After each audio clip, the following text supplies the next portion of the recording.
Alô, alô, fala galera, bom dia, boa tarde, boa noite, vamos que vamos. Fala, Botino. Fala, Taleco, tudo certo, cara? Bom dia, boa tarde, boa noite, pessoal. Tranquilo? É isso aí. É bom, aqui foi noite durante o dia, cara, tempo fechado, caiu a luz, eu achei que hoje não ia dar pra gravar. Não, pior, né? Tu achou que hoje não ia dar pra ver o jogo do Brasil.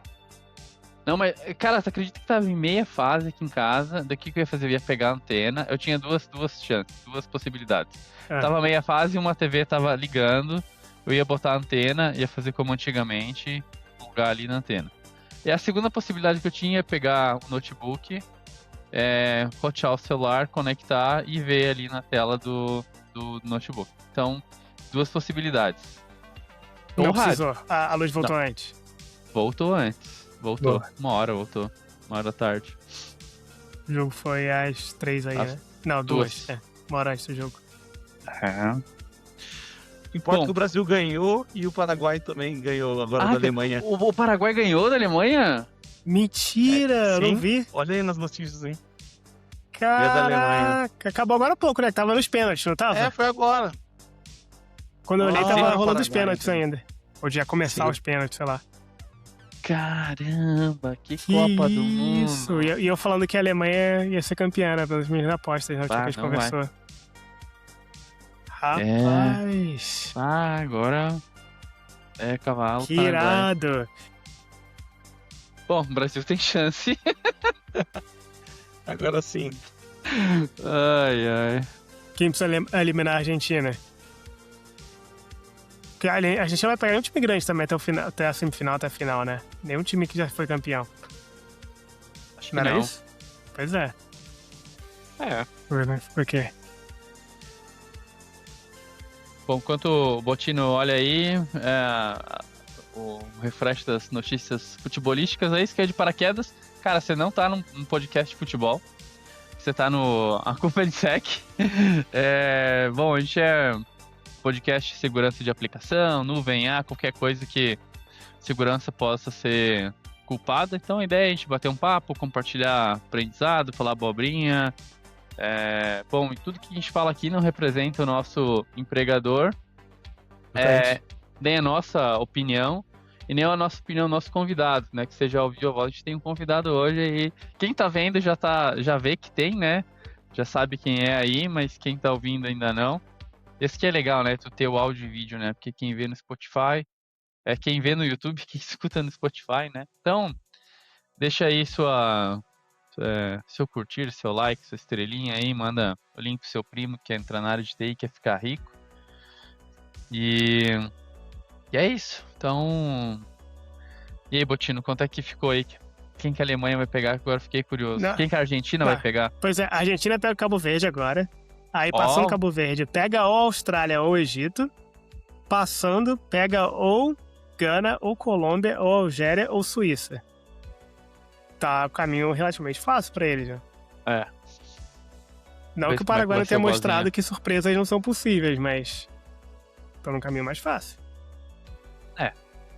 Bem, e vai ser que quando sair o episódio, as pessoas vão estar ouvindo e aí ter vai. nada, né? Já... Mas vai ser a previsão, né? Vai ser a previsão. É isso aí. Se a gente acertar, sabe que a gente tá gravando bem antes. Mas você falou não é só de futebol, né? O que mais a gente fala aqui, ô Taleco? Bom, estamos aí com quase 100 seguidores na página do LinkedIn. Então, pô, galera, você que tá ouvindo lá, vai no LinkedIn, tá no link aqui na descrição do episódio, clica em seguir. A gente precisa passar de 100 seguidores para criar uma newsletter. LinkedIn é sacana, né?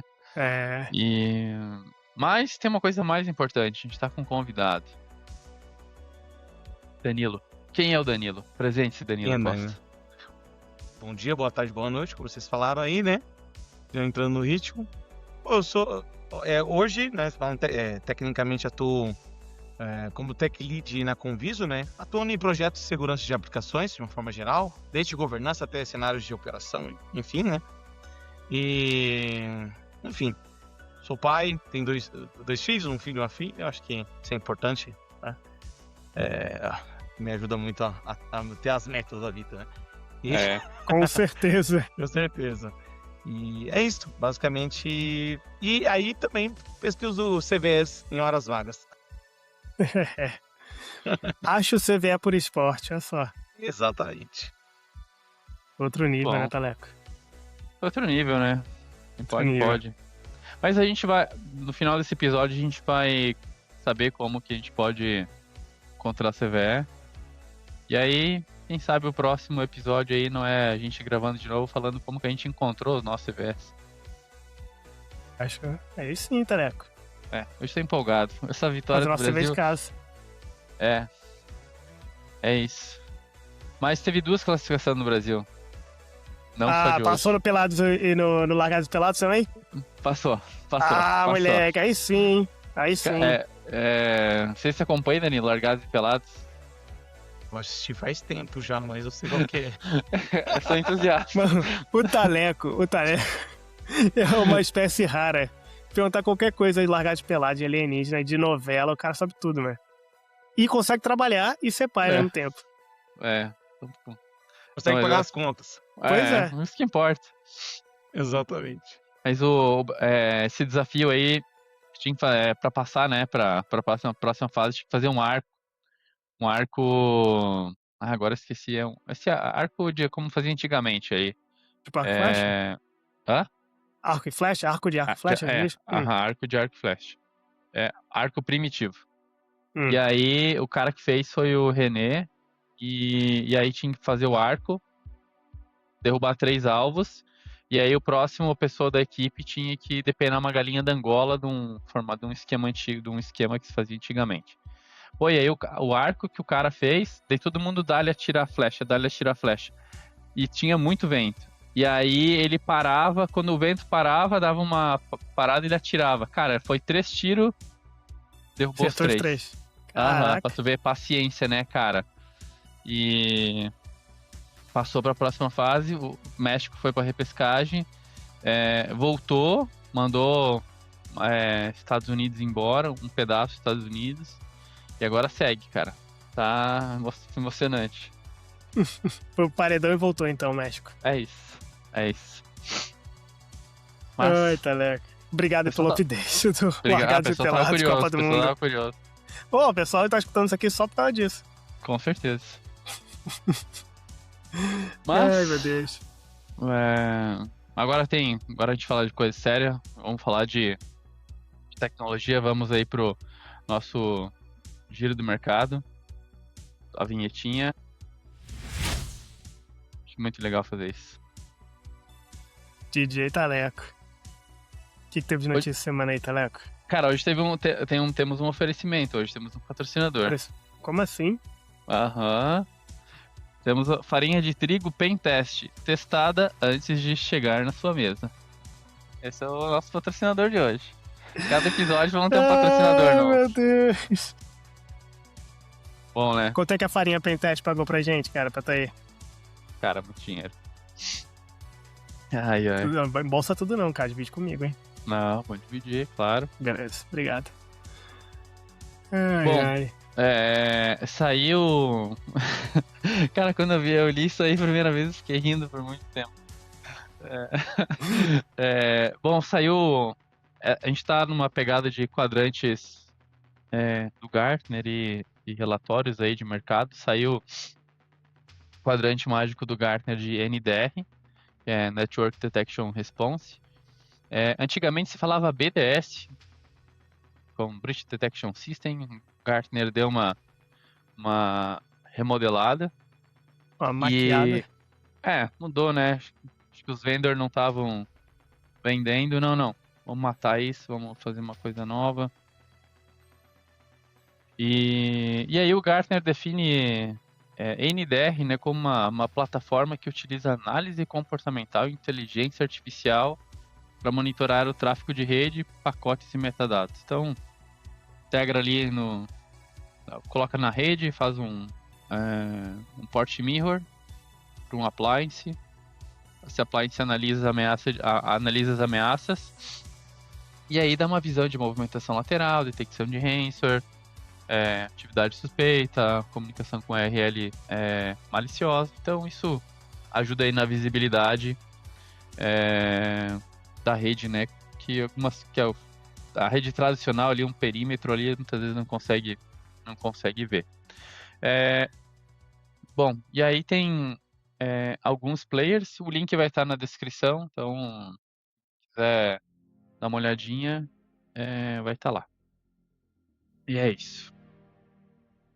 Boa. Outra notícia que teve aí foi da Cisco, né? Mais uma aquisição. Toda semana a gente fala de aquisição. Adquirindo aí, falando da intenção de adquirir, né? Que vai ter que ser aprovado, tudo, a Widefield Security.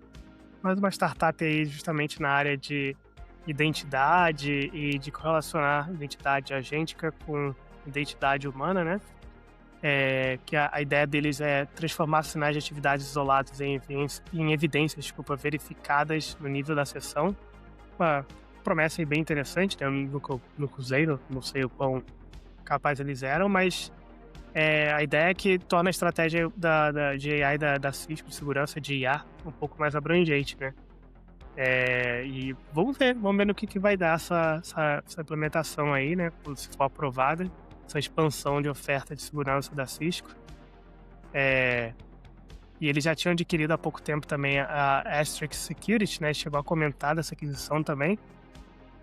Então é até uma jogada interessante, né? Porque eles conseguem não só ver agora o tráfego das sessões que começaram por máquina, mas entender que identidades não humanas estão sendo usadas ali, né? Que NHI, que API Key, quais são os tokens. Então vamos ver. Acho que eles têm potencial de construir um produto bem interessante, botando essas tecnologias para trabalhar junto. Vamos ver, né? Cisco tá comprando todo mundo, né? Deve ser bom ter dinheiro pra fazer isso. Espero que dê certo aí também pro pessoal que foi adquirido, né? Que é histórico da Cisco, né? E, bom, também saiu o IDC de CIEM, agora 2026. Esse ano já tinha saído o relatório do Latiotech de CIEM, não de CIEM especificamente, né, mas de SOC autônomo, IA, a gente comentou num dos episódios. E aí a diferença, né, a gente comentou no episódio passado do Gartner, né, Botino, que saiu acho que do EDR, EPP, alguma coisa assim, não lembro. E aí esse especificamente, o Gartner também tem um de CIEM, mas aí a diferença, né, entre o Gartner e o IDC, né, o Gartner foca na visão de futuro, execução, e o IDC prioriza alinhamento da estratégia com capacidade de entrega. A gente tem um episódio falando de análise de mercado, acho que é episódio 4 ou 5 podcast, então vale a pena dar uma lida lá. E aí, especificamente, né, esse relatório do IDC, ele olhou a transição de ferramenta de CIEM, né, para ferramentas com foco mais em operação, gestão de dados e IA. Então, o relatório está nos links, onde tem todos os vendors. Não vou falar. Eu quero falar especificamente só sobre um vendor, que é OpenText. Talvez você que está ouvindo não conheça esse nome OpenText, mas você vai lembrar de ArcSight, certamente. E aí eles estão por último, estão lá no finalzinho. E isso me surpreendeu muito, porque, bom, quando eu comecei a trabalhar com segurança e alguém falava, poxa, integra com CIEM, todas as documentações que eu olhava, tinha lá Splunk, VM, QRadar e ArcSight. Cara, estava em tudo. E aí hoje eles passaram por algumas aquisições, fazem parte aí da portfólio da Micro Focus, né? E tá aí, talvez deixou de inovar, essas coisas de aquisições, né? E foi da HP já também, enfim, não é fácil. E essas foram as notícias aí. Bom, agora a gente vai falar um pouquinho aí tema principal, né, do CVE correção, a jornada de uma vulnerabilidade. Pois é, e eu comecei falando aí que o cara acha CVE por esporte, mas o que é uma CVE? Opa, e aí pessoal, continuando aqui, CVE basicamente é como Vulnerability Exposure, basicamente relacionado a você ter um ID público que identifica uma vulnerabilidade de hardware, de software. Então, por exemplo, vocês podem ver ali os IDs CVE, a vulnerabilidade comum, né, que é comentada ali no termo em inglês, o ano que ela foi identificada e o ID daquele ano. Então, por exemplo, CVE 2024 3000. Então, ela foi identificada, ela foi registrada com aquele ID e isso é feito de uma forma sequencial. Claro que a ordem de publicação não é a mesma, porque isso vai depender de quando ela é publicada, basicamente assim. E eu vou querer entender por que uma CVE não seria publicada imediatamente, mas antes de falar isso... Perfeito.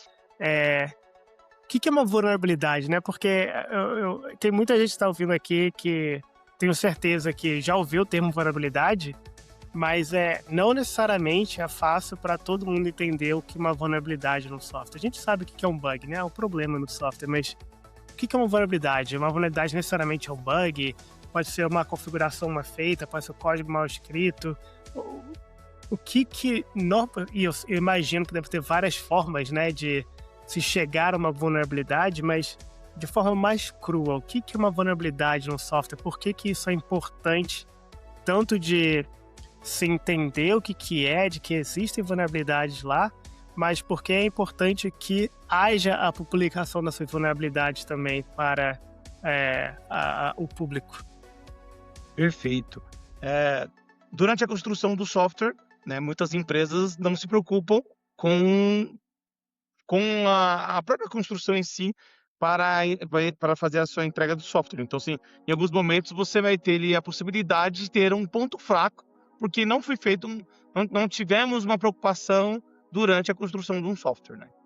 Em suma, é um ponto de atenção que poderia ter sido observado antes e não foi observado de uma forma antecipada, né? Então, aí você comentou por que é importante identificar e publicar. Isso porque, claro, é importante um pesquisador, obviamente sem mais intenções, identificar essa vulnerabilidade, esse ponto de atenção que não foi observado durante todo o ciclo de desenvolvimento, para que a gente evite um problema que muito se fala sobre, por exemplo, um zero day, alguém que identificou essa vulnerabilidade e está propagando para ter um exploit e não tem a correção a tempo para que as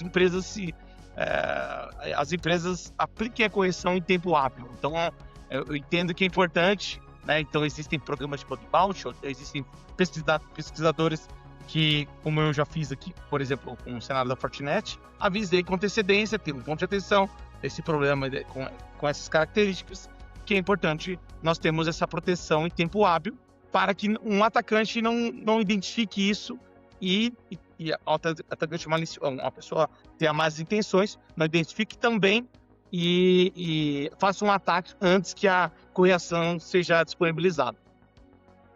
Bom, e tem um tempo entre a correção ser disponibilizada e eu conseguir implementá-la, né? Tipo... Perfeito. Vamos pensar algo bem básico aqui para todo mundo entender. Às vezes aparece aquele pop-up ali no seu computador falando que você tem que reiniciar a máquina para terminar a atualização. Você fica lá só adiando porque, sei lá, você tá com um negócio ali aberto que você não salvou ainda, você tá trabalhando, o que for, né? Então, pensa isso em escala empresarial, né? Enterprise, não necessariamente numa aplicação que tá rodando o meu negócio, né? O core do meu negócio, é fácil fazer essa correção. Só porque agora ela existe, né? A informação de que é uma vulnerabilidade. E eu já ouvi pessoas falando que quando se faz a publicação de uma CVE, né, de uma vulnerabilidade nova, que, putz, aí conta o relógio e você tem que ser mais rápido que os atacantes, porque agora eles têm a informação também, você tem que corrigir. Qual o argumento que você dá para esse pessoal que pensa dessa forma, né? Que a publicação, na verdade, é um atraso e que a segurança por obscuridade às vezes funciona melhor. Eu entendo que a publicação ela é importante para todos que estão envolvidos ou utilizando essa tecnologia, né? Até para poder mostrar uma transparência da própria empresa em relação à Verdade. necessidade daquela determinada correção, né? E tem empresas que, e aí comentando, tem empresas que, e aí a questão da obscuridade e afins, né? Tem empresas que em alguns momentos ou fingem que não recebeu aquele apontamento ou não querem resolver e vai se estendendo por muito tempo. Então, assim, vai deixando aquele problema lá até alguém identificar.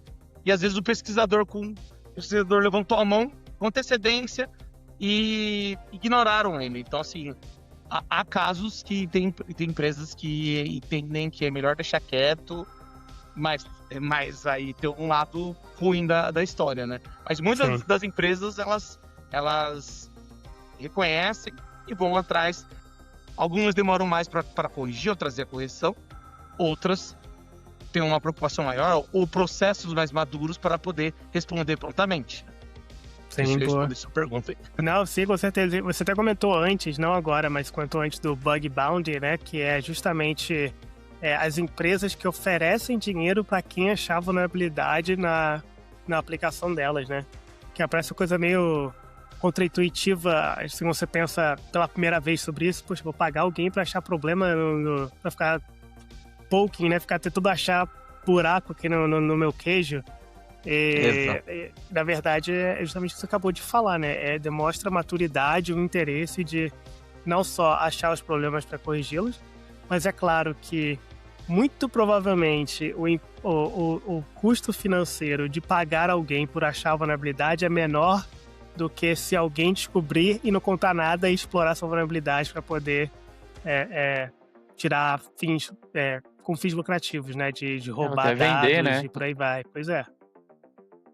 Se Mercado vender é porque paralelo. o cara acha que vale mais do que aquilo que ele pagou, né? Ou seja, vai fazer um estrago grande. Então faz muito sentido. Só um complemento, né? Hoje eu trabalho muito com o modelo de maturidade do WASP-SAMM, né? Então, assim, você tem ali níveis de maturidade para, como comentei, desde governança até cenário de operação, teste e afins, né?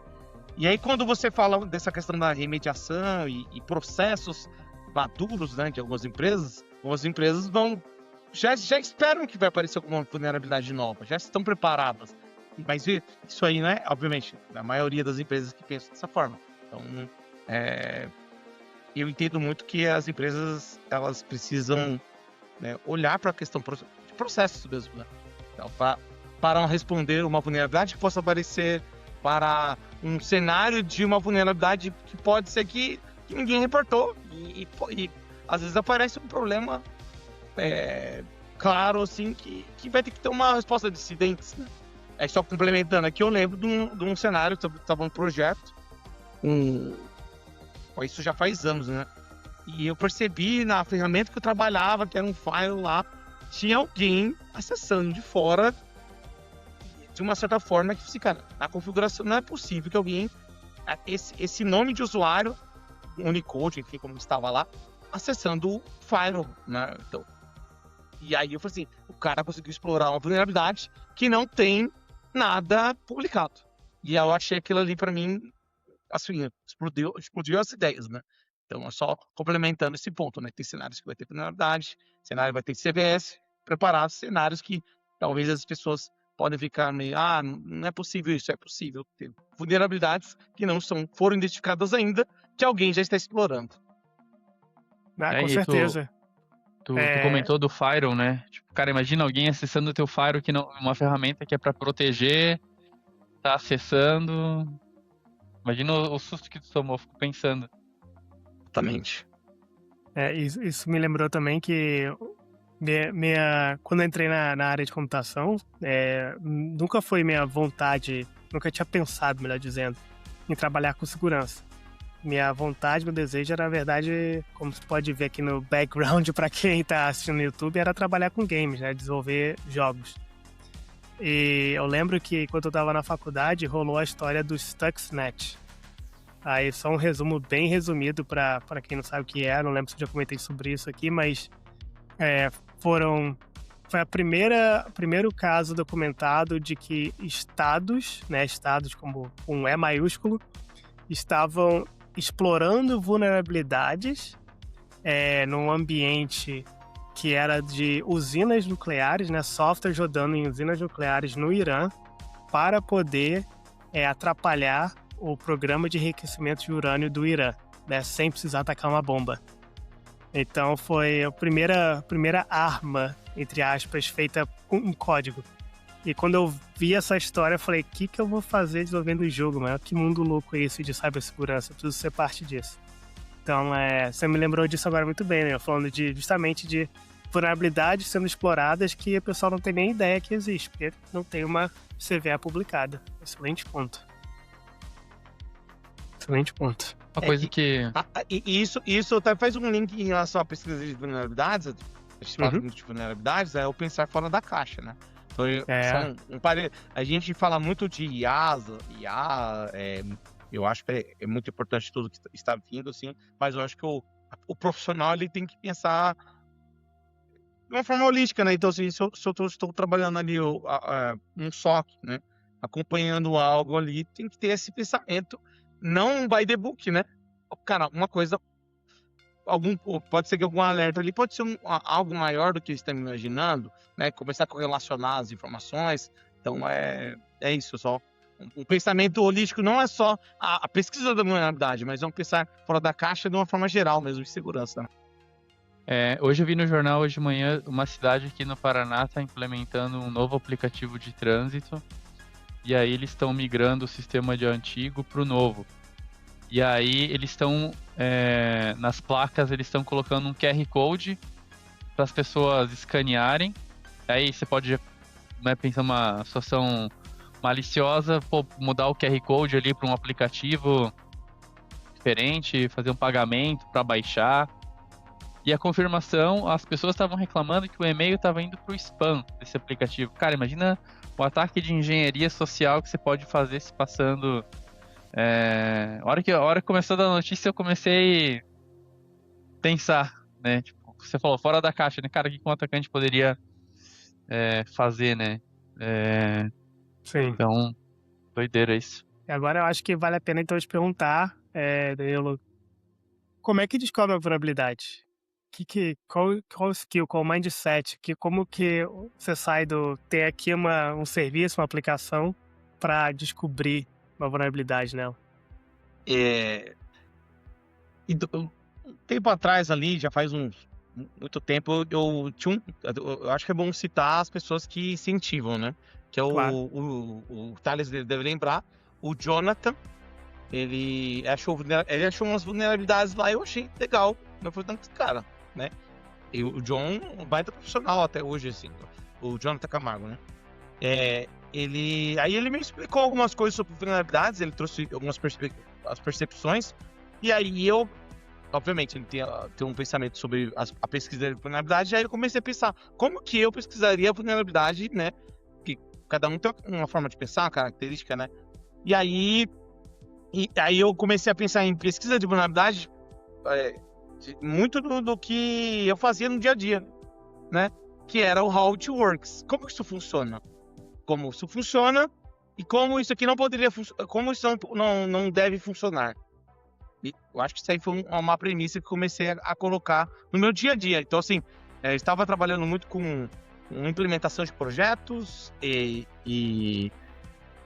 aí no dia a dia comecei pesquisando nos firewalls, né, o AFIS, que eu trabalhava muito com segurança em vários cibersegurança de uma forma geral, mas implementações também de produtos. E eu comecei a pesquisar como funcionava mais no detalhe essas ferramentas, para aí sim pesquisar a vulnerabilidade, ou seja, entender bem como funcionava. Mas isso veio um pouquinho mais antes com a Trend Micro também, quando ela tinha lá em 2013 o tal do L3. Aquilo ali para mim Aí o pessoal da nostalgia vai lembrar. Certificação, né? Certificação L3, aquilo pra mim foi a divisor de águas, porque ali a gente entrava no detalhe como funcionava cada coisa, aí eu comecei a pensar, e aquilo me trouxe muito a visão de abrir detalhes, né? Então, como how it works, como que é no detalhe e como não deve funcionar. Então aí foi assim que eu comecei a descobrir vulnerabilidades, né? Então, beleza. Aí tem muito como a aplicação funciona, eu comentei. E aí você vai em outros detalhes, né? Já vou chegar um pouco mais a fundo ali.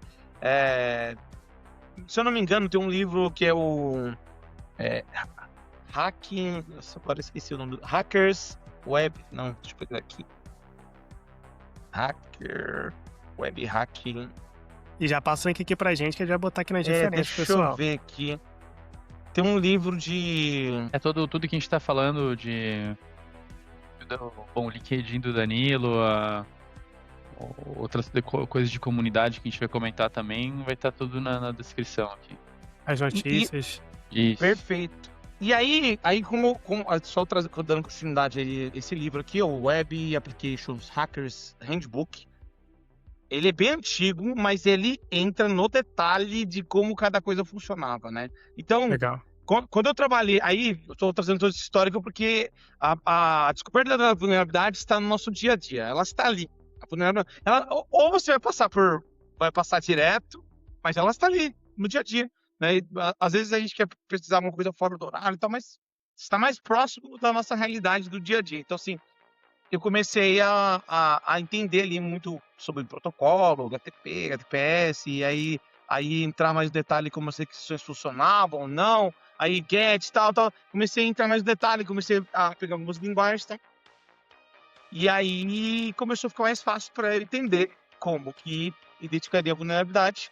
E aí foi que quando eu descobri a primeira vulnerabilidade... antes da primeira vulnerabilidade, eu tinha um equipamento, um appliance, e aí eu falei assim, beleza, é um appliance aqui, né? Se eu der um comando errado, o que acontece? Aí eu dei um comando errado. Não era vulnerabilidade, era algo de impacto. Era menos 99, deu menos 99 maior, rebutava o equipamento.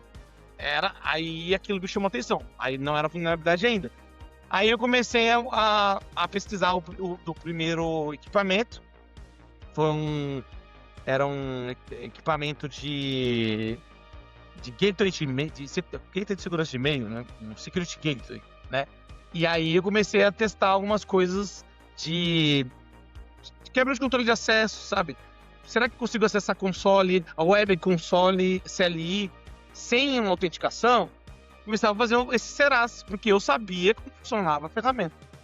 E aí aquela ideia do L3, né, se veio no meu dia a dia, que é olhar a ferramenta, entender bem ela, aí agora olhar os seus fluxos, se realmente aqueles fluxos eles são válidos ou não, né? Então, testar CLIs, testar se o usuário read-only, ele consegue fazer algo de admin.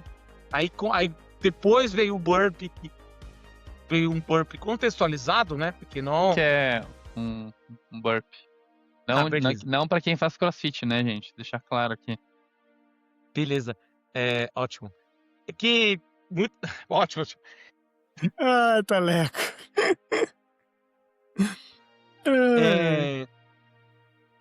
A gente tem ali que eu falei do burp da ferramenta em si, mas existe uma forma de você capturar ali a requisição do HTTP, HTTPS ali, mas claro, dependendo do que você fizer, com um proxy. Vai fazer um proxy. Ou seja, você vai intermediar uma requisição para poder manipular essa requisição, certo?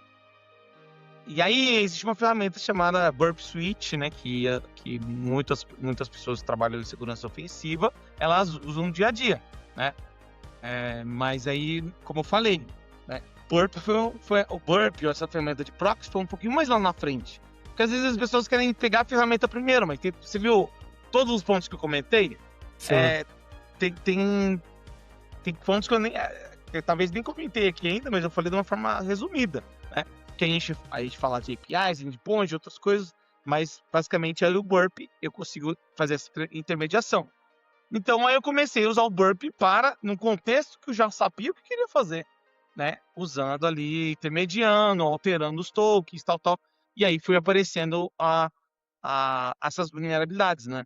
E aí sim, depois disso eu comecei a identificar uma sequência de vulnerabilidades em firewalls, web firewalls, web WAFs, né? Web Application Firewalls, ferramentas de balanceamento, balanceadores de carga. E aí fui identificando. Aí tem vários tipos de vulnerabilidades, vários tipos de falhas, né? Tem o quebra de controle de acesso, né? De uma forma enxuta, né? Tem injeções, né, de comandos.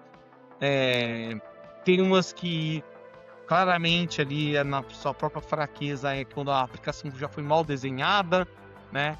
Quando você consegue ter um acesso ao shell. Então teve algumas vulnerabilidades ali que a gente foi identificando baseando-se nessa questão contextual ali. Não sei se eu te respondi vocês aí. Não, legal demais.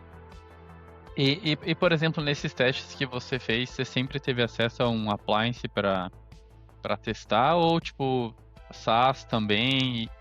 E o processo de achar falhas de segurança, tipo CVS? Você vê que da mesma forma para uma ferramenta SaaS e uma ferramenta, tipo, on-premise, um appliance, assim? Que a gente tem alguns casos, inclusive até o próprio Jonathan, ele tem um SaaS aí que eu acho que ele identificou no passado. Então, tem. Eu entendo que é mais questão de... Eu vou trazer minha percepção, tá?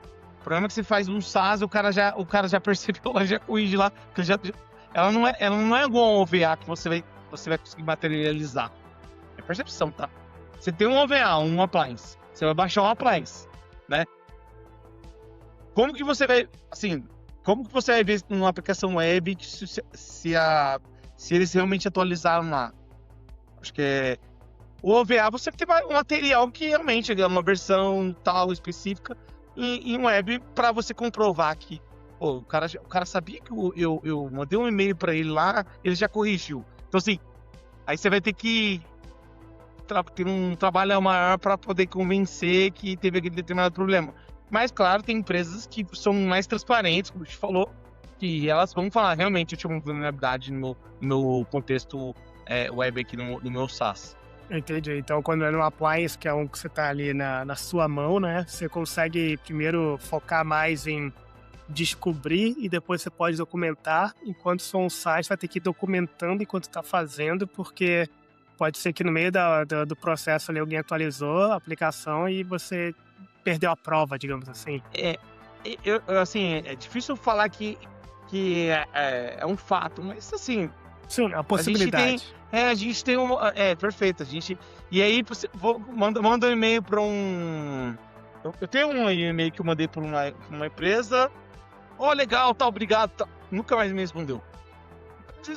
Uma empresa que... eu tava na hype ali do negócio de MCP, assim. Aí eu falei, cara, vou tentar achar essa vulnerabilidade aqui. Aí eu falei, olha, você tem esse ponto de atenção. Eu mandei pra ele, tá lá, falou muito, agradeceu e tal, mas nunca mais me falou comigo. Mas também, aí eu nunca fui muito desse, tipo, já que você não me respondeu, eu mando publicar e tal. Não, esperando uma resposta ainda, né? Entendi. Tanto é que, pegando de esperar uma resposta, tem uma que eu esperei 3 anos. Caramba, 3 anos? E responderam? Não, eles resolveram a situação. Caraca. Resolveram. Esperei. Doideira. E ia te perguntar, quando foi que você achou sua primeira vulnerabilidade? Quanto tempo atrás, mais ou menos? Foi 2019. 2019, ou seja, tem 6, 7 anos. Eu acho que a minha primeira vulnerabilidade foi trabalhando numa empresa que eles tinham, não CVE, né, mas uma empresa cliente, né, e aí eles tinham, que é aqueles, não low break, sabe, um gerador que tinha algo de interface web. Aí eu conseguia ir na tela do lugar que era só o botão de off, desligar o gerador da empresa, assim, Eu tinha mostrado pro pessoal, isso foi lá para 2013, 14, um projeto que eu estava lá. E aí, como eu falei para vocês, no dia a dia. Foi no dia a dia. Foi algo que não era outra pessoa que talvez ia identificar, e foi realmente o meu dia a dia que possibilitou achar aquela vulnerabilidade e ponderar para as pessoas que estavam ao meu redor. Não foi identificado no CVE, mas naquele contexto do meu dia a dia eu ponderei lá pro pessoal. Aí depois eu fui estudando algumas coisas em 2019. Primeiro o CVE, depois foi seguindo os anos aí com o CVS. Ou seja, se foi 2013, 2014, tem mais de 10 anos aí na primeira. A primeira vulnerabilidade. Vulnerabilidade, não CVE publicada, a primeira vulnerabilidade.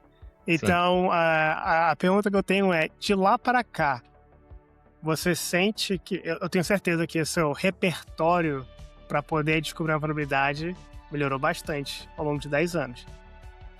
Você acha que a segurança como um todo das aplicações que você está tentando achar vulnerabilidade melhorou também nesse mesmo nível? Ou tá a mesma coisa do que era? O que você acha que aconteceu durante esse tempo? Creio que a gente tem outros desafios. Boa. Outros desafios. E assim, agora a gente vai ter um monte de, assim, tem empresas colocando já os seus agentes, eu acho que tudo importante, mas tem empresas que não vão tomar algum determinado cuidado e aí isso faz parte, tá? Faz parte. Só que alguém pode achar uma vulnerabilidade, ou mal intencionado, ou bem intencionado. Mas eu acho que a gente vai ter bastante desafios aí ao decorrer dos próximos anos, né? Eu acho que é isso, tá? Creio que melhoraram aquele ponto do passado, mas a gente tem aí uma crescente de mudanças tecnológicas aí que todo mundo vai estar em constante evolução. Nós, como profissionais, e também as empresas ali precisam de ter a sua atualização, né? Não sei se eu respondi. Não, respondeu sim. Acho que até o próprio time de segurança, né? A informação acho que está mais disseminada sobre vulnerabilidade, sobre segurança, apesar de surgirem novos vetores. Eu entendo que todo mundo já sabe, poxa, máquina que está, sei lá, desatualizada, poxa, tem que segmentar. Switch que não pode atualizar, um appliance, poxa, tomar cuidado, colocar numa rede separada ou, enfim, jogar fora, sei lá. Eu acho que isso já tem uma conscientização e quando é de algum vendor grande, como já teve vários vendors com appliances aí que foram afetados, cara, sai muita notícia. E aí cabe também o profissional, cara, poxa, eu tenho, sei lá, essa versão desse vendor aqui, rodando essa versão do sistema operacional e atualizar, colocar um controle. E se não der, pensar em uma forma de fazer isso, né? Acho que sempre vai ter, mas talvez seja um pouco diferente a como recebe. Sim. Eu tô ficando empolgado com essa ideia de achar vulnerabilidade. Olha. Você já passou uma dica excelente aí. Bom, você deu várias dicas, mas uma bem óbvia dar uma lida nesse livro aí que você compartilhou. O que mais você recomenda aí de como começar, se quem tá ouvindo aqui também tá interessado em começar a achar as vulnerabilidades? Esse livro é um pouco mais antigo, mas eu acho que buscar livros similares que entrem no detalhe de como as coisas funcionam, né? Acho que isso é bem interessante. A gente criou aí o Hacktiba, né? Que é a comunidade. Só fazer um link, tá? Porque quando a gente fala de pesquisar, de buscar as informações, eu acho que você vai ter pessoas próximas que vão trazer insights para você. Olha, achei uma vulnerabilidade assim, essa. Então, assim, eu acho que comunidade você pode encontrar bastante pessoas que têm essas ideias, né? Tem pessoas que investem mais horas em relação a pesquisa de vulnerabilidades. Eu acho que estar em uma comunidade, eu acho que é importante para para pesquisar, trocar ideias, trazer os insumos, escutar palestras dessa linha, né? Eu acho que é interessante falar sobre a vulnerabilidade, pegar históricos de vulnerabilidades, eu acho que isso é muito legal, né? Eu tenho um material que eu tinha gravado, eu tinha colocado, deixa eu ver se eu encontro aqui, acho que deixa eu pegar aqui uma referência. Tá. Aí só pegando a referência, eu tinha um projeto chamado Meu Primeiro CVE, que eu comecei a levar isso para as pessoas, né? Então eu falava mais Legal. do primeiro CVE. Então, por esse projeto Meu Primeiro CVE, eu fiz um grupo, não era uma mentoria, mas era um grupo mais focado. Eu trazer alguns tópicos que eu trouxe lá, até para ajudar aí também, né? Lembrando, é importante pensar em minha visão, né? Uma responsible disclosure, né? Quando a gente vai reportar, pensar no outro lado também, né? O cara tem que ter tempo de correção, tal. Acho que é a minha percepção. Tem as plataformas de bug bounty, eu acho que também tem bastante histórico. O histórico de vulnerabilidades já é um livro. É um livro.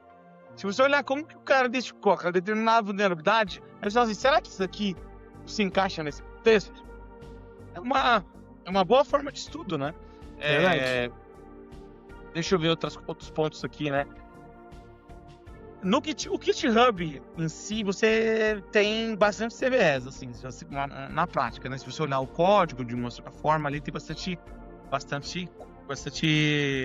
possibilidade de ter CVEs, né? Então, isso vai depender muito do como a pessoa vai pesquisar. Então, vamos lá. Eu falei, você vai pesquisar no seu dia a dia, você pode pesquisar algo, no dia a dia que eu falo, é você tentar perceber as vulnerabilidades que estão. Você vai olhar, vai apertar num botão, não deu coisa errada, mas cara, mas tem aqui, sabe? Então, isso já é uma forma de pesquisar. Isso é uma forma dia a dia, tem uma forma mais direcionada, que é, vou procurar vulnerabilidades hoje, com foco nesse nicho de vulnerabilidades. Aí você vai lá e faz. Aí tem umas que são mais genéricas, né? Cara, vou procurar vulnerabilidades do GitHub. Qual o código que você vai olhar? Eu quero olhar PHP, eu quero olhar...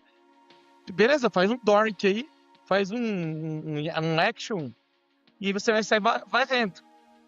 Inclusive, eu tinha feito um action ali, mas isso é mais meus testes aqui, que ele vai por alguns termos específicos para poder identificar se tem uma possibilidade de ter uma vulnerabilidade num contexto de IA. Você pede ele pro IAM online para varrer para você. É uma vulnerabilidade? Não sei. Tem que ver. Tem que analisar. Faz pesquisa. E aí isso aqui é um tiro amplo, né? Aí você pode ir segregando um pouquinho mais. Existem plataformas, por exemplo, que o pessoal lança muito open source, sabe? Eu criei uma sisteminha de pet shop. Cara, isso aí tem huge CVS, né? Então, sim. Pet shop, esses sistemas de CMS, um monte de coisa. Então, assim, eu acho que você dá uma googada aí, você vai encontrar vários lugares com esses open sources aí. Dá uma mexidinha ali, você vai ver que o código está vulnerável, aí você vai pensar nas POCs para poder fazer isso acontecer, explorar a vulnerabilidade, né? Você pode ver um trecho de código vulnerável, mas você pode gerar uma POC. O que vai agregar mais valor? Você viu ali que tem uma possibilidade de SQL injection, legal, né? Agora eu vou colocar essa. Tem que tomar cuidado para não pegar malware, né? Nessas aplicações também, né? Até para pesquisar tem que ter cuidado. Você vai subir a aplicação e vai tentar a exploração da vulnerabilidade do que você achou, por exemplo, no código, né? Eu acho que é um exercício... sabe o Karate Kid, né? Põe o casaco, tira o casaco, basicamente isso. E, por exemplo, você comentou do GitHub, né? Como ali tem milhares de repositórios de código. E aí, por exemplo, você conseguiu explorar a falha, né, ali. Geralmente você vê que um atacante ou um pesquisador, ele publica o código, ele conseguiu explorar, e se ele publica, ele tem que esperar ser corrigido. Você comentou de validar a prova de conceito. como que funciona isso? O código tá no ExploitDB, não tá? Tá no GitHub? Que isso difere? Ótimo. Vou deixar o link pro pessoal também, que é o CVE Form, né? Mas existe também outros cenários para poder fazer uma submissão de CVEs, né? Deixa eu ver se é esse aqui, CVE Form Mitre. Já coloco para vocês aqui o Request CVEs. Enquanto o Danilo procura, aí vai pegando os links. Quiser deixar o joinha, botar um cadeadinho aí, a bombinha do exploit no comentário. Bombinha do Pra dizer exploit. Caveirinha. Caveirinha. Caveirinha. Pô. Não, mandei um exemplo de link, mas eu acho que tem outros aqui, tá? Depois a gente pode ir achando mais aí, passando para vocês, depois compartilhando com o pessoal. Você tem ali o Mitre, que vai dentro do site do Mitre. Você vai ter um CVE Form, que você vai fazer todo o seu submit de todo o seu request ali. Tem cenários que eles vão pedir ao exploit, tem cenários que eles vão... Isso vai depender muito da conversa que você tiver ali com o Mitre. No Mitre, aí começa a entrar um pouco mais no detalhe, né? No Mitre, eles vão perguntar para você se a empresa... aí eu começo a entrar nos termos técnicos, né? Se a empresa ela pode gerar ou não CVS. Vou dar um exemplo. Vou importar um CVE de uma empresa de CMS aqui, pequenininha. Possivelmente, ela não vai gerar o CVE para você. Tem empresas que são maiores, da Splunk, né? Trend. Ela é uma autoridade para gerar CVEs, beleza? Então, essa do GitHub, normalmente ela vai ser algum código que está solto lá no GitHub vai ser uma... Não sei, eles chamam de CNAs, tá? CNAs. Aí você vai entrar no detalhe do CNA do Mitre. Vamos lá. Acho que é importante esses detalhes ali. Ela tem um CNA, que é uma autorizada para gerar CVS, e uma não CNA, que é que ela não gera CVS. Então, do GitHub, por exemplo, você vai o ideal, né? Você vai contactar com a pessoa lá, trocar uma ideia com ela, que é a pessoa do próprio GitHub. Olha, observei, ou trocar uma ideia, você também tem um issue lá. Olha, percebi uma vulnerabilidade aqui. Normalmente, aí tem vários caminhos, né? Tem a empresa, tem o cara que tá colocando o código no ar lá, ele vai dar um caminho para falar sobre segurança. Vai dar um e-mail e tal, para que você comece a conversar com ele. Porque o que acontece? Você pode conversar com ele ou você pode ir direto no Meet. Mas aí, como que você está ajudando a pessoa se você já está tentando publicar um CVE? Então você tenta conversar com ele, dá as orientações, negocia a conversa, depois você vai lá e publica o CVE. Com empresas maiores, você vai conversar diretamente com essa empresa e aí vai ser um pouco mais fácil do que um contexto que não tem autoridade para gerar um CVE, né? Algumas vão ser mais fáceis de conversar, outras vão ser mais difíceis de conversar. Algumas não vão te responder e outras vão te responder.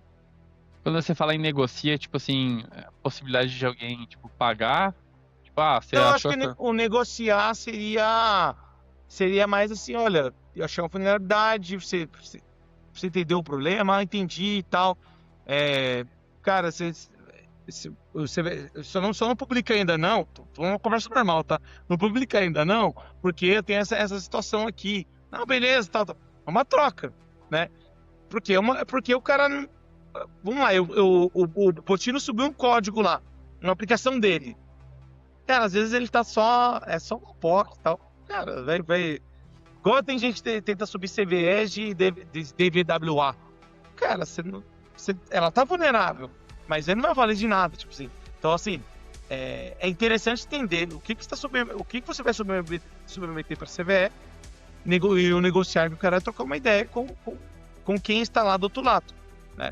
Então, é basicamente isso. Mas, aí quando eu falo trocar ideia, tem cenários mais formais. Olha, tem uma empresa que recentemente eu identifiquei a CVE, ela tinha um e-mail, eu mandei o e-mail explicando que eu achei a vulnerabilidade, Eu já tinha cadastrado no Mitre, mas eu não ia publicar enquanto eles não corrigissem. Foi a melhor conversa. A vulnerabilidade, até eu coloco aqui para vocês. Fiz, reportei, e eles corrigiram e tá lá. Tá lá publicada. Basicamente Que legal. isso. Maneiro. E só pra você entender porque a gente riu dele falar da vulnerabilidade no DVWA, é que DVWA é a aplicação que é de propósito vulnerável justamente para você praticar a arte aí de achar vulnerabilidade, de defender sua aplicação, etc, né? Então, o cara querer publicar uma CVE em cima de vulnerabilidade proposital em uma aplicação que é propositalmente vulnerável, dá pra ver que foi algo bem AI que tava ajudando o cara a escalar a pesquisa dele do que algo focado. Aí eu coloquei para vocês aí o CVE, né, que foi com essa empresa aqui, Tessinitter, algo do tipo. E aí foi legal que eles geraram, se você olhar no cenário, eu acho que foi PHP ali, eles geraram até algo eles geraram um advisor e foi seguindo, assim, foi bem organizado essa comunicação com eles, né? Foi por e-mail, eles tinham lá o caminho e eles resolveram o problema e tá publicado. Foi. E aí eu pedi autorização, posso agora publicar? Pode. E aí foi uma conversa branda, tranquila e para mim interessante ter o CVE e para eles alguém ponderando sobre uma possível vulnerabilidade do contexto deles. Muito bom. Okay. Botamos o link aqui já na descrição. Eu vi que também tem o blog seu ali do Medium, né? Que tem vários, contando vários CVEs. Sim. Normalmente ali eu faço um resumo do CVEs, como foi identificado. Às vezes eu coloco uma coisa no YouTube também, alguma gravação ali. Mas normalmente eu tem a POC, né? Eu tento gravar, tirar os prints e tal. E aí depois que publica, depois tá todo mundo alinhado, aí eu tento trazer isso em formato de artigo ou, por exemplo, um próprio vídeo, né? E quantas CVEs tem o teu nome aí já, Daniel? Hoje publicadas, eu acho que elas passaram de 30, né? Tá 30, 40, assim, tá 30 e 40 ali. Tem umas que eu não acabei, tá aqui, né, como reservado e tal. E aí eu acabei não mexendo mais com elas ali, porque demanda tempo, né? Eu falei pra vocês, conversar com o cara lá e ter que interagir e tal. Aí às vezes o cara não responde, então assim, acabei deixando dessa forma assim. Mas aí, na base que a gente tem brasileira aqui, que é o Software America CVE HAL, que basicamente a gente no ano passado, o Hacktiba 2025, o Pulse 03 que a gente fez lá ano passado, a gente colocou para a comunidade trazer quais foram os CVEs que eles identificaram. As pessoas da comunidade brasileira, né? Na verdade, tinha aberto para a América Latina, tinha mandado o pessoal da UASP aqui, o pessoal da Argentina, tal, do Paraguai, do Uruguai também, mas só os brasileiros, assim, até então, só os brasileiros me reportaram aqui, mas porque isso foi para a comunidade, né? Qual foi o alcance para essas outras pessoas da América Latina, né? Mas aqui, se você ver, tem 1.000 CVEs brasileiros, né? De 2024 e 2025. Mais de 1.000 CVEs, né? Então, tem várias pessoas, vários pesquisadores aqui que reportaram CVEs. E aí, eu tomei a iniciativa de vamos trazer as informações de 2024 e 2025?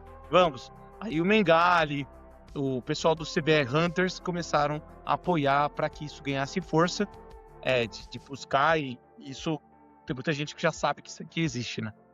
Basicamente isso. Da hora, muito bom. E aí, bom, a gente falou de questão de fazer pesquisa, né? E você vê que a IA pode... Tem que falar, todo episódio tem que falar de IA, senão o pessoal reclama. Xinga a gente. E aí você vê que a IA... Cara, ameaça.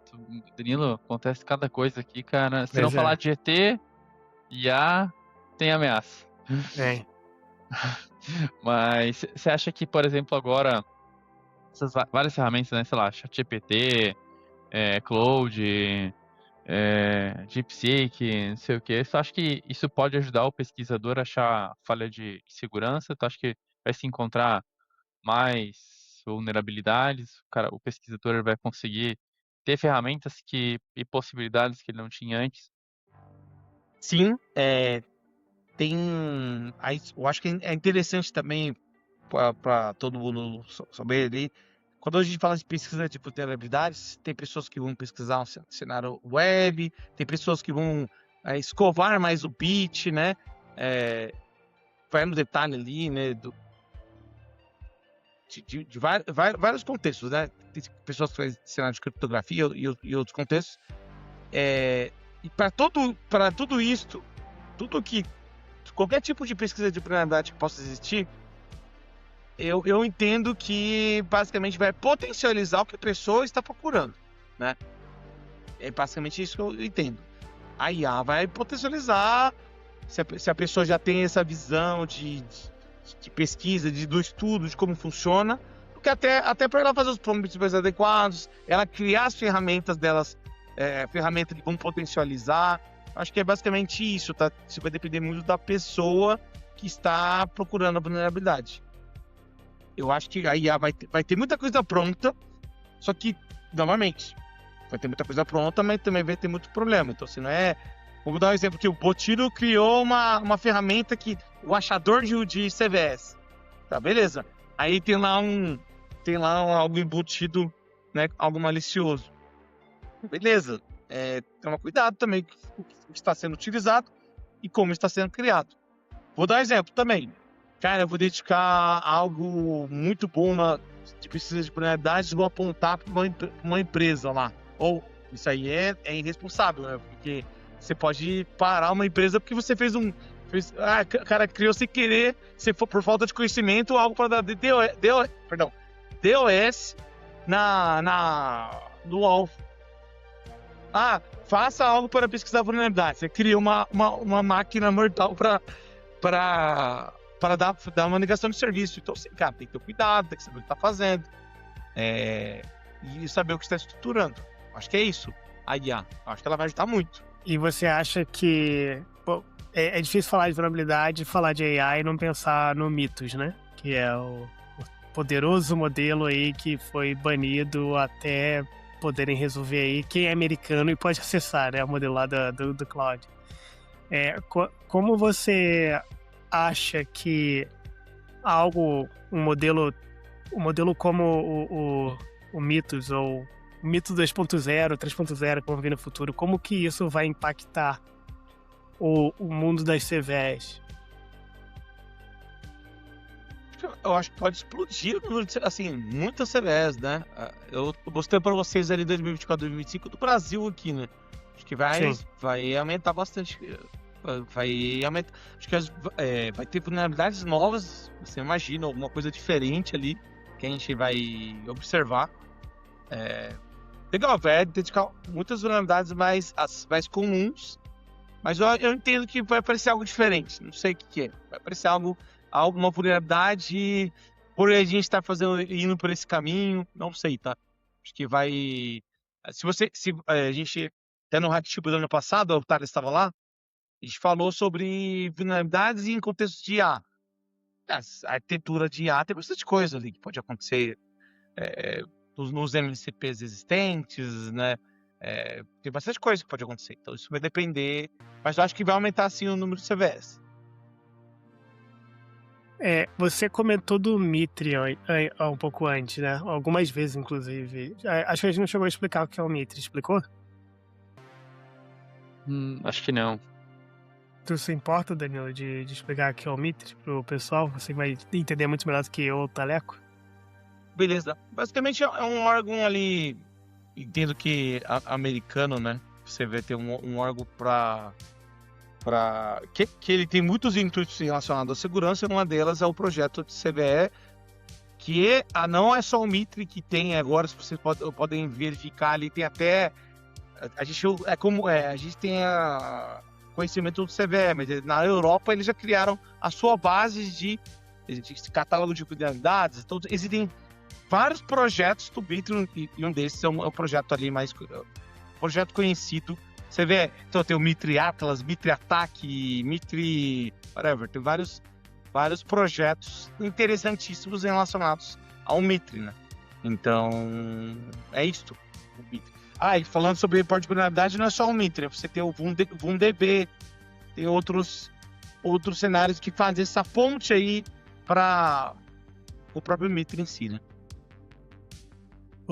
Aí você comentou aí, explicou agora que é o Mitre, e falou antes que você submete a CVE para o Mitre, né? E você acha que com esse aumento, o esperado aumento de número de submissões de CVE, que vai chegar a um ponto que esse sistema vai quebrar, porque o Mitre não vai conseguir dar conta? Olha, a gente tá com umas conversas aqui hoje num grupo que a gente tem. Tem cenários que não é só o Mitre em si, qualquer outro cenário. Tem um cenário que o pessoal tá colocando 90 dias para responder. O Mitre demora para responder. Eu reportei uma vulnerabilidade recentemente, tá demorando para responder. Me parece que está aumentando o número de vulnerabilidades, possivelmente pelo uso da IA, está apoiando, conforme a pergunta de vocês, e eles não estão respondendo, assim. Responde a um ou outro ali, mas está demorando para responder. Creio que vai ter que ter no mínimo uma estruturação, uma forma de receber isso. Tem até alguém na comunidade que falou sobre isso, né? Falou sobre o impacto do uso da IA para reporte de bugs no Linux. Para reporte de bugs. Então isso está gerando um gargalo, porque às vezes está vindo um monte de lixo, né? O cara faz qualquer coisa ali e já manda o reporte. E aí ele, para separar o que é o joio e o trigo, o que é o que, é difícil. Então acho que talvez eles vão ter que potencializar lá, usar um modelo de IA para poder identificar também, enfim. Usar AI para achar, submeter CVE e usar AI para poder fazer Exatamente. Triagem. Enquanto isso, a Anthropic tá rindo à toa lá. Quantos tokens não foram usados para isso? Bom. Tu comentou do Hacktiba. Como que surgiu essa ideia do Hacktiba? Você comentou também do a Pulse. Como que surgiu isso? Boa. Acho que em 2022 a gente começou a fazer um hackeando idiomas, a gente tinha grupos no Discord, as pessoas traziam apresentações de outro idioma, né, em inglês ou espanhol, e a gente estava meio que estudando uma época ali, o próprio Thales já palestrou ali. E aí surgiu a ideia de trazer algo para Curitiba, né? Então, trabalho aqui no Paraná, para a empresa do Paraná há 15 anos, né? Falei, cara, vou retribuir algo para a comunidade, né? E aí a gente criou o Hackeando em Curitiba, que é o Hacktiba, para dar oportunidade para as pessoas novas a palestrar, porque você não sabe que às vezes você vai ver vários eventos ali, normalmente são os mesmos que apresentam, e aí a gente oportunizou aqui as pessoas da região para palestrar também e trazer seus conhecimentos, ter troca na comunidade, ter um momento para as pessoas conversarem, né? Depois da pandemia ali, as pessoas ficaram muito afastadas, então agora cada vez mais a gente está tendo mais eventos, enfim, né? Acho que é basicamente isso. Pô, eu lembro o Hacktiba foi presencial, né? E cara, e lotou, assim, foi muito da hora, assim, eu não sou de Curitiba, mas quando eu vim pra cá foi tanto quanto difícil, a parte social aqui, né? Daí, você lotar um evento, fazer um evento em Curitiba e você encher um evento, cara, é bem complicado. Parabéns aí de novo. A gente vai deixar o link também, né, do Hacktiba da versão online, que tem vídeos, né, das apresentações ali. Quem quiser saber mais também, página no LinkedIn, né, Danilo? Beleza, coloco aqui também. Eu coloquei já. Show. Legal. Já mandei, já coloquei. Isso é legal demais de gravar as apresentações e compartilhar com a galera online. Parabéns aí pela iniciativa, pelo projeto, Se quiser trazer uma palestra, tá convidado, hein, Botino? Aí, ó. Opa, com certeza. Quando você está devendo uma palestra lá para nossos amigos do Beehive, hein? É que. Bom, se tu fala que eu tenho tempo, né, Botino, pra ficar vendo essas coisas, da onde que sai o tempo aí pra ficar vendo essas. Não, brincadeiras à parte aí, né? Não, vamos sim. Muito bom, muito bom. Cara, esse mundo é muito louco de se ver mesmo. Eu trabalhei já numa empresa também de AppSec, e eu lembro que fazer uma pesquisa, né, tipo, de comparando, né, como o número de servidores estava crescendo. Isso foi antes de AI estar do jeito que está agora. Que era um crescimento absurdo, assim, de número de servidores. E como dar conta disso tudo, né? Como a gente falou até agora aí do lado do pesquisador, que é do caralho, né? Achar essas vulnerabilidades e tal, é um desafio muito maneiro. Pra quem gosta de quebra-cabeça, de coisas assim, é muito legal, né? Você passar, achar cara, isso aqui, achei isso aqui também, será que dá pra usar os dois pra ir pro próximo passo, não sei o quê? Na minha cabeça de gamer, é um jogo, né? É um jogo super interessante e super desafiador. Você vai passando de fase, digamos assim, e consegue chegar no objetivo final. Mas eu fico pensando do lado de quem tá na... Pô, beleza, acharam a vulnerabilidade. E agora, aqui na aplicação, como é que eu corrijo isso? Fazer isso da forma que vai... Da velocidade que vai ser necessária, como você falou aí, do gargalo que tá sendo o pessoal até responder, de conseguir se defender disso tudo, né? Conseguir corrigir essas vulnerabilidades todas. Vai ser... Sei lá, é difícil imaginar. Você comentou do nova OVA. realidade. Pô, isso é bem interessante. Mas você pega daí o vendor, ele liberou uma atualização lá, um patch. Você vai lá, você faz o upload do arquivo, você aplica o patch. Cara, nesse meio termo, talvez essa atualização introduziu outra vulnerabilidade. Sim, super comum, né? É muita CVE rolando agora. E tem um ponto que vocês comentaram também sobre CVEs ali. Na realidade, eu me lembrei sobre CVEs quando vocês falaram sobre fusões de empresas. Normalmente as empresas, uma tem um fluxo de desenvolvimento, um processo, outra tem outro. E aí quando junta, e aí eu percebi aqui algumas vulnerabilidades que encontrei, ela foi como um momento de ou uma inovação ou uma mudança naquele fluxo de desenvolvimento daquele contexto, e aí a vulnerabilidade apareceu, né? Basicamente isso, né? Essas aquisições de startup para empresas mais tradicionais. Interessante. Eu nunca tinha pensado nisso, cara. Essa aqui, ó. Deixa eu pegar, eu coloco a vulnerabilidade para você do que eu tô falando. Esse orquestrador aqui.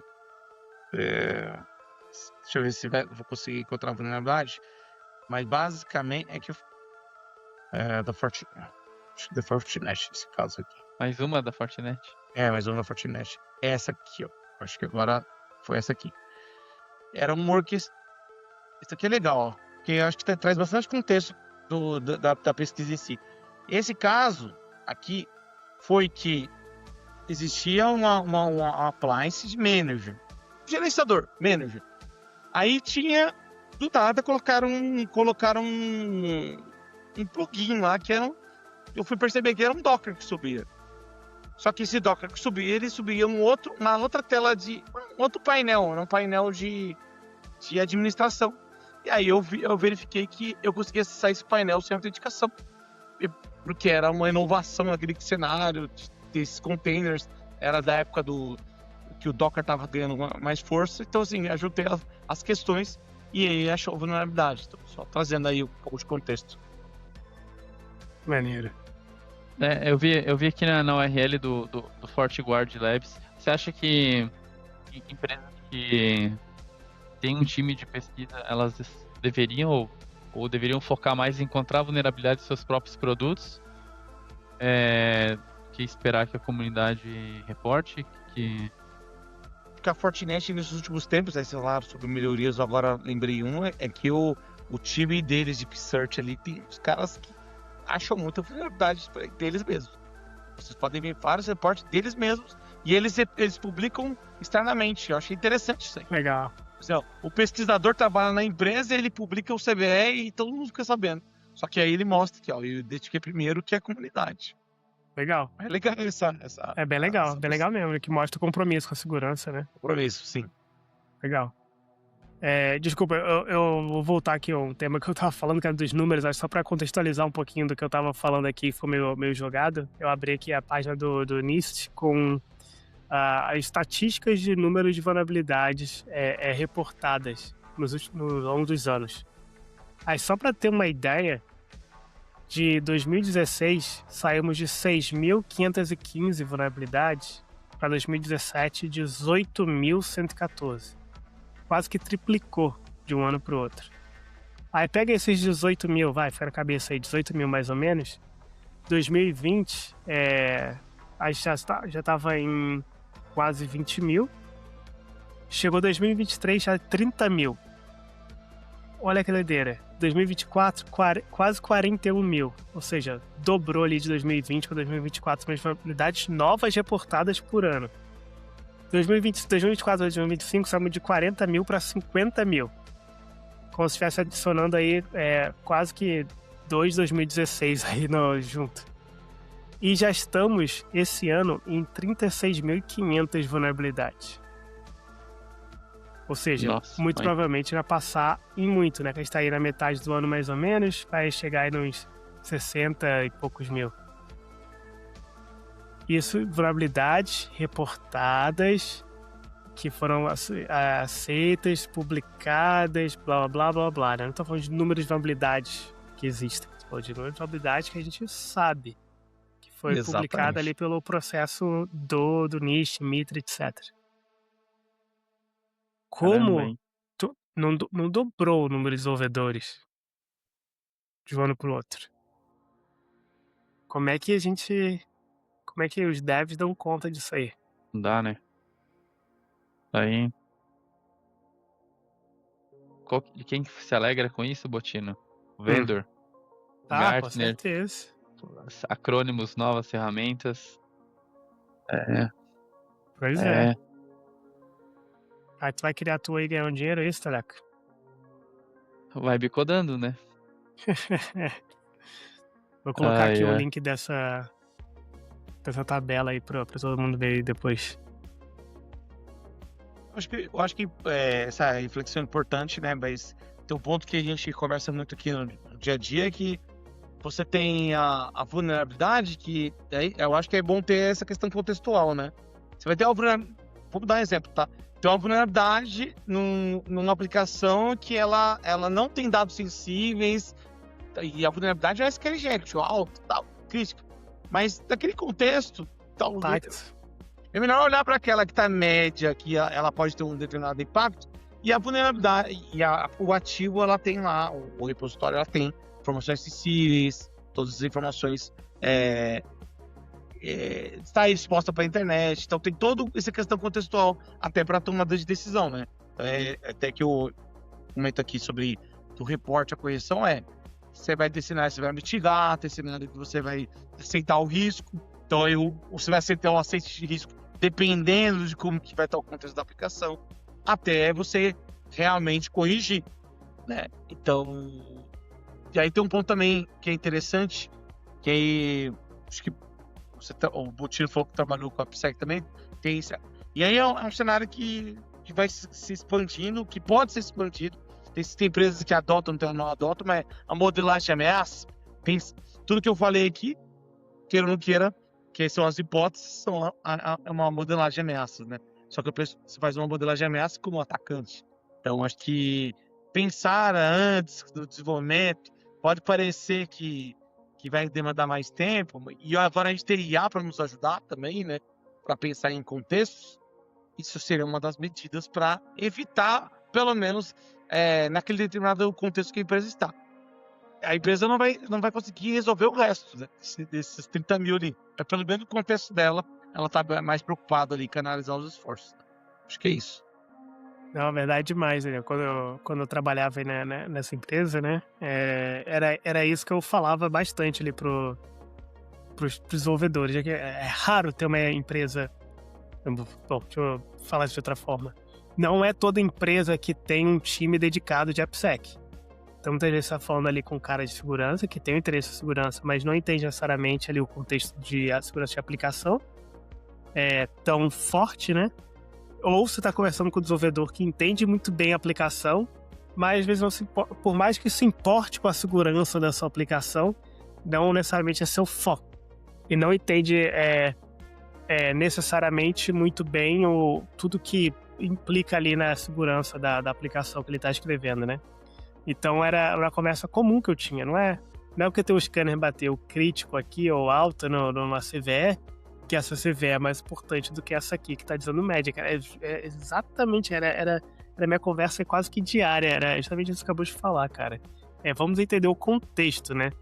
Essa aplicação é só interna e a outra tá de cara pra rua? Tem um contexto aí que é muito relevante. Exato. Essa vulnerabilidade pode ser explorada pela rede e essa aqui não? Eu preciso, sei lá, ter acesso à máquina, uma vulnerabilidade na CPU. Tem contexto e contexto. Eu acho que é um excelente ponto isso que você acabou de falar, Danilo. É muito fácil, né? Ver, opa, tem uma vulnerabilidade, quero corrigir. Claro, quero corrigir todas, mas tem que saber priorizar. É super importante. Exatamente. Tão importante quanto proteger a sua aplicação é quando tiver uma vulnerabilidade dessas, é entender o contexto para priorizar. Muito bom. Acho que isso abre várias possibilidades e conversas aí para priorização de vulnerabilidade e afins, né? Sim. Danilo, o que a gente não te perguntou, cara, que você acha que é super importante a gente falar aqui sobre CVE, a correção? O que ficou faltando em falar pra galera? Eu entendo, como até comentei um pouco ali, eu entendo que a gente tem que olhar para essa questão do risco, né? Qual é o risco? Até onde eu posso passar, até onde eu posso aceitar aquele determinado risco, né? Então, se a gente tem todo esse contexto dos CVEs, todo esse contexto de por exemplo, né, eu estava comentando ali, quando a gente fala de modelagem e outros tópicos, né, tem termos que às vezes a gente às vezes gosta lá de descobrir um pouco mais de bit, né, tal. Tem cenários que você vai ter que olhar um pouco para o processo, tá? A questão de governança, como está a visão da empresa em relação a uma tomada de decisão, medidas compensatórias, quando eu comento sobre a correção em si, sobre a jornada da vulnerabilidade.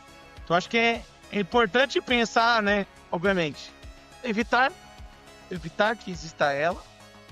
Depois, se existiu a tratativa, tanto dos CVEs que são públicos ou das vulnerabilidades que são internas, porque tem muitas empresas que estão codificando, a gente vai ter um avanço do Vibe Code gigante, vai ter vulnerabilidades novas, o cara vai pedir para criar uma aplicação, mas ele não vai fazer o prompt adequado, né? Mesmo ele fazer um prompt adequado, pode ser que a IA colocou ali, né, tomou uma decisão que não era priorizar algo de segurança e vai se criando mais vulnerabilidades. Então acho que a gente vai ter que se adequar a esse contexto e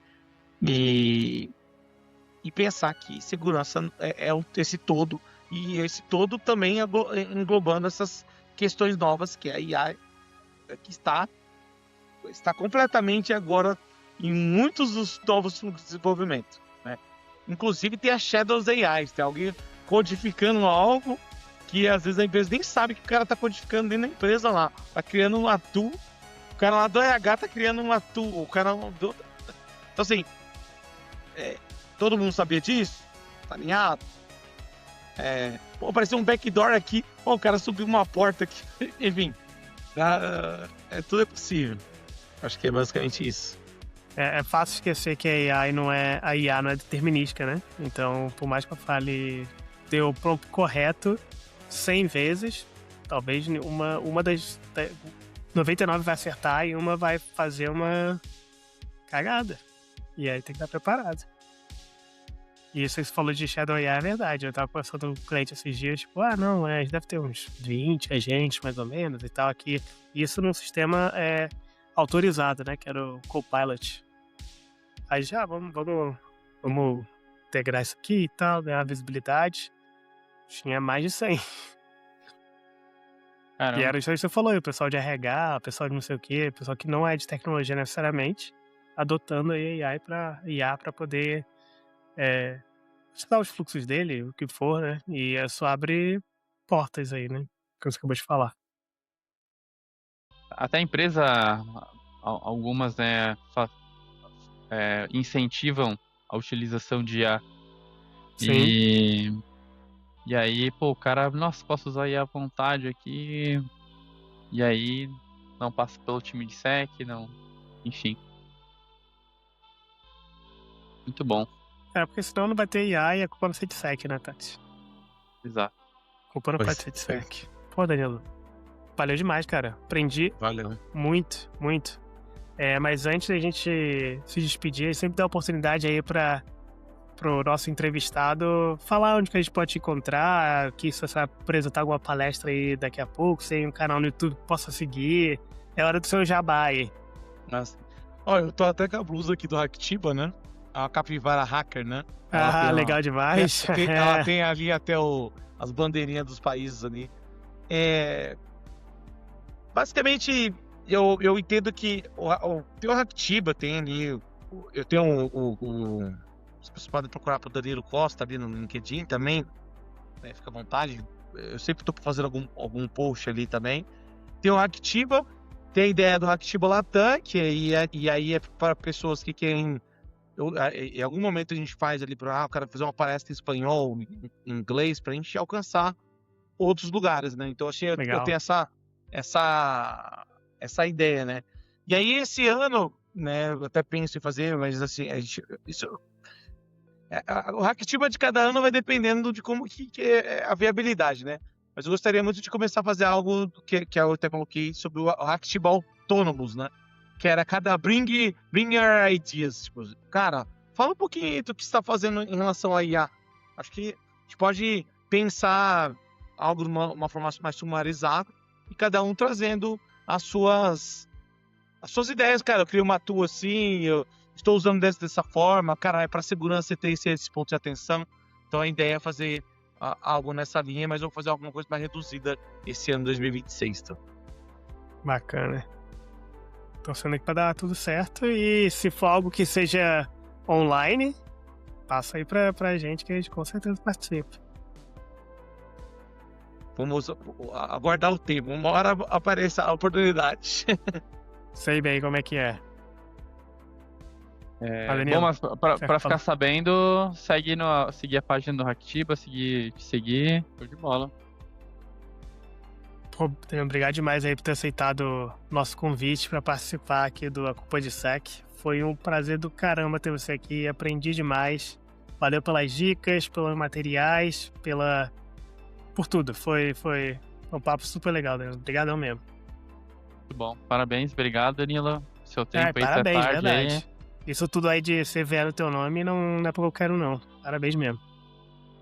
Não Valeu. só pelo isso, mas pelos projetos que você faz aí pra não guardar só pra você essa informação, e sim pra galera, pra difundir e a galera também ajudar aí na caça das vulnerabilidades. Valeu, pessoal. Obrigado pela oportunidade aí, tá? Valeu. Bom, e chegou até agora, né? Deixar o seu like, deixar a caveirinha, né, Botino? Caveirinha, da vulnerabilidade. Ou o iconezinho da capivara. Da defesa. Ó, a capivara da Hacktiba. Capivara. Gostei. E é isso. Deixa seu comentário, compartilha com seu amigo.